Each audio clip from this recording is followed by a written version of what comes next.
প্রতি স্কুলে দেখবেন যে পুজো বা গরমের ছুটিতে একটা হোমওয়ার্ক দিয়ে থাকে স্কুল থেকে।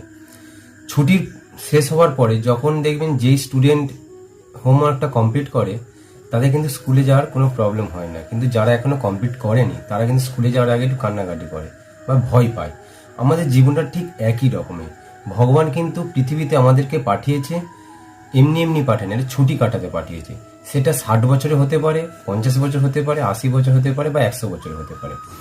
শুধুমাত্র ছুটি কাটাতে পাঠায়নি, এর সাথে সাথে আমাদের একটা হোমওয়ার্ক দিয়েছে, সেটা হচ্ছে সৎ কর্ম করা, মানুষকে সেবা করা এবং হচ্ছে ভজন করা। যে বুঝতে পারে সে প্রথম থেকে এই কাজগুলো কমপ্লিট করে, তাই তার মৃত্যু কোনো ভয় লাগে না। আর যারা হচ্ছে এই কাজগুলো কমপ্লিট করতে পারে না তারা কিন্তু মৃত্যুকে দেখে ভীষণ ভয় পায়। কারণ আমরা মৃত্যুকে দেখে ভয় পাবো কেন? কারণ মৃত্যু হচ্ছে ভগবানের সাথে দেখা করার ভালো একটি মাধ্যম। তাই যারা সব কাজ কমপ্লিট করে তারা কখনো মৃত্যুকে ভয় পায় না।